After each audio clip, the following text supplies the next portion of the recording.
तो जय शनिदेव दोस्तों कुछ ऐसे लक्षण हैं जैसे कि हमें पता चलता है कि आप जो जाप ध्यान कर रहे हैं उस ध्यान का जो फल है हमें किसी देवी देवताओं की तरंग के रूप में मिल रहा है या फिर किसी सिद्धि के रूप में मिल रहा है। तो बहुत सारे ऐसे अनुभव भी होते हैं, किसी को संकेत मिलता है, किसी को साक्षात उनके चमत्कार हो जाते हैं जिससे उनको लगता है कि उनके साथ जो देवी शक्ति है उनके साथ खड़ी है और हमेशा ही उनके समक्ष रहती है। कभी भी कोई भी बाधा आ जाए, कोई भी परेशानी आ जाए तो उनका हमेशा ही साथ देती है। तो कौन से संकेत है? सबसे पहला संकेत तो ये होता है कि जब आप ध्यान और पूजा पाठ करते हैं, मंत्र जाप करते हैं, तो सबसे पहले आपके जितने भी शरीर के जो रोग रहते हैं वो पूरी तरह से खत्म हो जाते हैं। देखो, रोग में मैं आपको बता देता हूँ कि कौन कौन से रोग होते हैं। शुरुआत में जब पूजा पाठ की जाती है तो हमें उबासी ज़्यादा आती है, आंखों में पानी ज़्यादा आता है, सिर दर्द होने लगता है, कंधे भारी होते हैं, कमर दर्द करता है और पैर दर्द करने लगता है। ये सारी जो प्रॉब्लम है शुरुआत में ज़्यादा होने लगती है, बढ़ने लगती है। लेकिन हम इन प्रॉब्लमों को साइड में रख के जब हम ज़्यादा मग्न हो जाते हैं पूजा पाठ में, तो आप जिन देवी देवताओं की पूजा पाठ करते हैं उन देवी देवताओं की एक तरंग आपसे जुड़ जाती है। और जब वो तरंग आपसे जुड़ती है तो धीरे धीरे जो आपके जो शरीर के जो दर्द है जो कम होने लगते हैं, शरीर की जो भी पीड़ाएं रहती है वो सारी की सारी कम होने लगती है और जो उबासी आती है वो पूरी तरह से बंद हो जाती है। शुरुआत में बहुत ज़्यादा आती है, बहुत, किसी को आंखों में आंसू आता है, किसी को रोना आता है। रोना आना एक अलग प्रोसेस हो गया। लेकिन जब हम मंत्र जाप करते हैं, ध्यान करते हैं, तो ज़्यादा करके हमें जो जम्बाइयाँ आती है, जो उबासी आती है वो आती है, या फिर आंखों से जो है ज़्यादा पानी, यानी कि ऐसा लगता है कि आंखों से पानी बहने वाला है। तो ये सारी क्रियाएं शुरुआत में होती है। तो कंटिन्यू जब हम करते हैं और देवी देवताओं का साथ आपसे जुड़ जाता है तो ये सारी चीज़ें बंद हो जाती है। और ध्यान रखें कि अगर आपको किसी देवी देवताओं की तरंग जुड़ी हुई है तो उसको चेक करने का एक और आसान तरीका मैं आपको बताता हूँ। किसी भी मंदिर में जाना है, आपके घर के मंदिर में भी आप सामने, मंदिर के सामने खड़े होके कर सकते हैं क्रिया, या किसी भी मंदिर में जाके भी कर सकते हैं। तो करना क्या है, ऐसे हाथ जोड़ना है और हाथ को ऐसे यहाँ पे टच करना, टच करके आंखें बंद करनी हो, दिल से जो मंदिर है, जो देवता है उनको पुकारना है, यानी कि उनका नाम लेना है। जैसे ही आप दिल से उनको पुकारेंगे, नाम लेंगे, वैसे ही आपके शरीर में अगर रोम रोम खड़े हो गए, वाइब्रेशन आने लगी और रोंगटे खड़े होने लगे, तो समझ जाना कि जैसे आपने पुकारा है वैसे ही उनकी तरंग आपको छूती है और उस तरंग से आपका जो रोम रोम खुल जाता है। और ऐसे जब मंदिरों में हम जाते रहते हैं, कभी कभी हम ये मंदिर में गए, कभी वो मंदिर में गए, जब मंदिर में जाते हैं और जब हमारे रोम खड़े होते हैं, हमें वाइब्रेशन होती है, तो उससे क्या होता है कि जो देवी देवता है वो आपको छूते हैं, कोई आशीर्वाद देते हैं, कोई आपको टच करते हैं और इससे आपको एक फल है, ये एक फल है। आप दर्शन करने गए, उनको दीपक अगरबत्ती नारियल वगैरह जब चढ़ाते हैं तो वो आपको इस प्रकार से फल देते हैं कि इससे क्या होता है कि आपका जो ओरा है वो क्लीन होता है, आपके जो 12 गोले जो बनते हैं उसमें प्रक्रिया फास्ट हो जाती है। दूसरा ये होता है कि आपके शरीर की जितनी भी नेगेटिविटी है उससे ख़त्म होती है। जो नेगेटिविटी का मतलब, सब नेगेटिविटी का मतलब जब मैं बोलता हूँ तो ये नहीं सोचना चाहिए कि नेगेटिविटी यानी कि प्रेत बाधा है, भूत प्रेत है।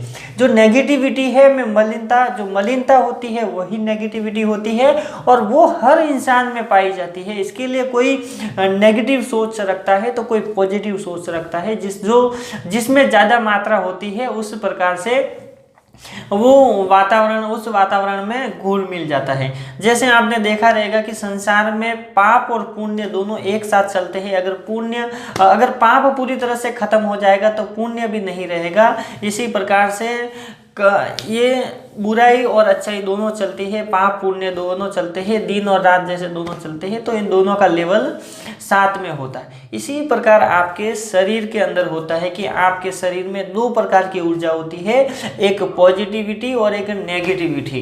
जब आप पूजा पाठ करते हैं, देवी देवताओं की प्रार्थना करते हैं, उनका पाठ करते हैं, मंत्र जाप करते हैं, ध्यान करते हैं, तो इससे पॉजिटिविटी आपके शरीर में आती है। और जब पॉजिटिविटी जिस इंसान में ज़्यादा रहती है, उस जैसे कि 80% पॉजिटिविटी है और 20% नेगेटिविटी है।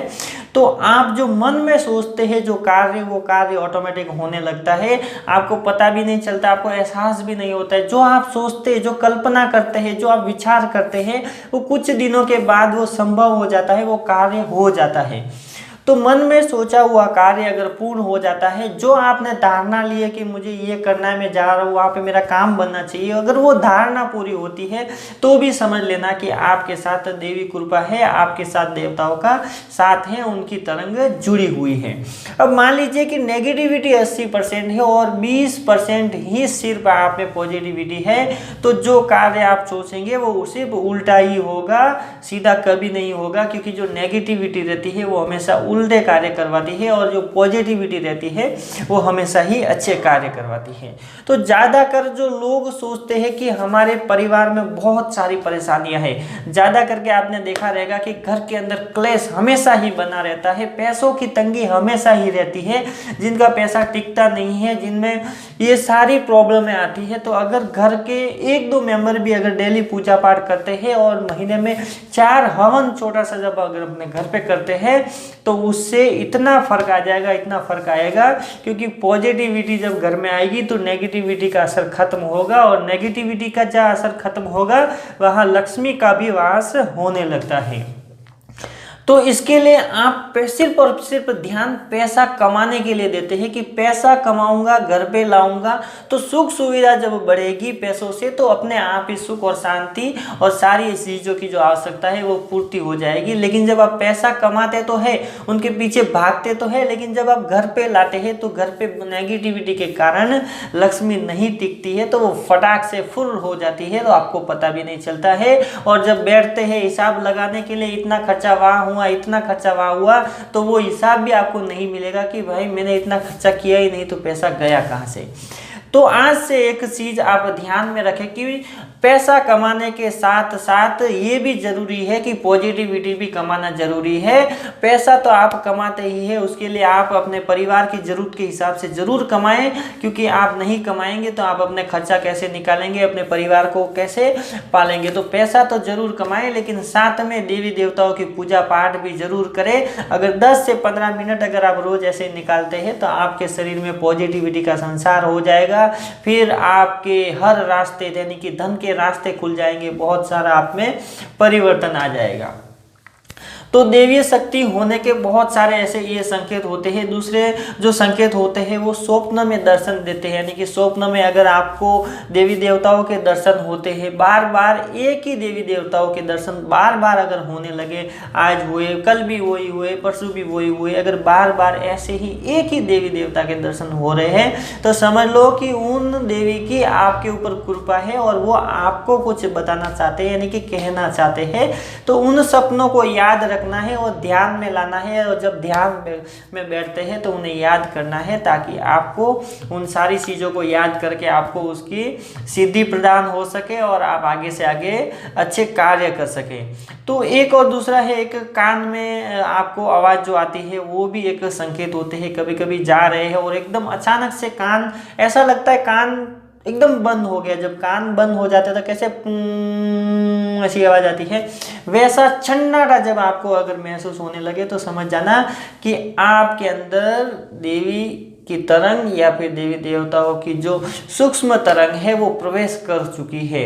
तो ये भी संकेत होते हैं। दूसरे सब कार्य अच्छे होने लगते हैं, मन शांत रहता है, खुश रहता है, एकदम उत्साहित रहता है। तो ये सारे जो अनुभव है, जो सारे जो संकेत है, यही आपको दर्शाते हैं कि आप जो देवी देवताओं की पूजा पाठ करते हैं उससे आपका जो जुड़ाव है वो उनसे है और आपके साथ देवी शक्ति मौजूद है।